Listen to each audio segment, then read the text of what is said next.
আবার নতুন করে সূর্য উদিত হবে, সোনালী সূর্য উদিত হবে। ভারতবর্ষে টিএমসি পশ্চিম বাংলা থেকে টিএমসি বিজেপিকে উৎখাত করে দিয়ে তৃতীয় ফ্রন্ট শুরু করে আমরা জান দেব, মাল দেব, বুকের তাজা রক্ত দেব। ভারতবর্ষকে, ভারতবর্ষের স্বাধীনতা খর্ব হতে দেব না।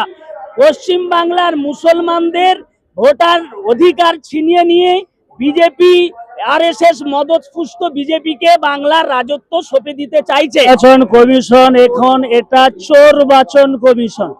বিজেপির ভয় দেখিয়ে আপনি আপনার ভোট বৈতরণী পার করতে চান। আমরা জান দেব, মাল দেব, বুকের তাজা রক্ত দেব। ভারতবর্ষকে, ভারতবর্ষের স্বাধীনতা খর্ব হতে দেব না। আবার নতুন করে সূর্য উদিত হবে, সোনালী সূর্য উদিত হবে। ভারতবর্ষে টিএমসি পশ্চিম বাংলা থেকে টিএমসি বিজেপিকে উৎখাত করে দিয়ে তৃতীয় ফ্রন্ট শুরু করে আমরা এই বৈষম্যমূলক নীতির বিরুদ্ধে। এবং আজকে যে আমাদের প্রোগ্রাম হচ্ছে আপনার ইলেকশন কমিশন ঘেরাও, ইলেকশন কমিশন যেভাবে করে আজকে আমাদেরকে ডিভোটার করার চেষ্টা করছে, আমরা তৌহিদি জনতার পক্ষ থেকে তালা নিয়ে এসেছি। তালা, নির্বাচন কমিশনে আজ তালা ঝুলানো হবে ইনশাল্লাহ। নির্বাচন কমিশন এখন এটা চোর বাচন কমিশন। অনেকেই বলছে নির্যাতন কমিশন, আমি সে শব্দটাকেও মানি। নির্যাতন শুরু করেছে এবং চোর বাচন শুরু করেছে। চুরি করে বিজেপি সরকারকে বাংলায় তার মসনদ দখল করিয়ে দেওয়ার জন্য চুরি করার একটা প্রয়াস চালানো হচ্ছে। প্রথমে বলল নির্বাচন কমিশন যাদের ভোটার লিস্টে খসড়া তালিকায় নাম আসবে তাদেরকে আর কোনো কাগজপত্র দেখানো লাগবে না। তারপরে প্রতিদিন নতুন নতুন করে ফরমান জারি করছে।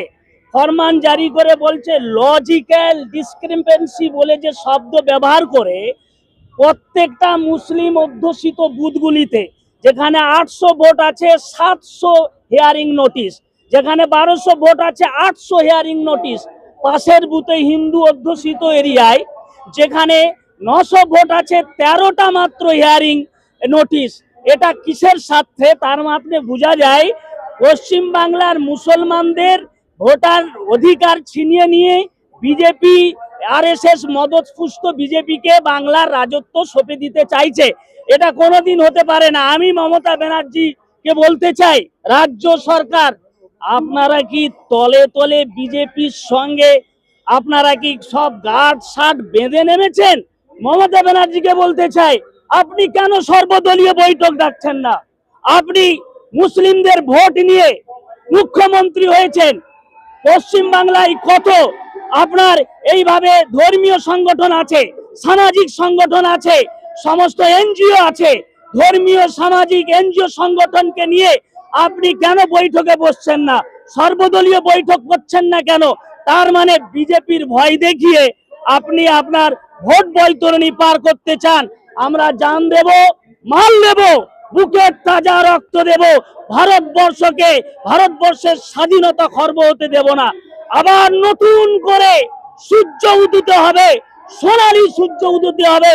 ভারতবর্ষে টিএমসি পশ্চিম বাংলা থেকে টিএমসি বিজেপিকে উৎখাত করে দিয়ে তৃতীয় ফ্রন্ট শুরু করে আমরা এই বৈষম্যমূলক নীতির বিরুদ্ধে।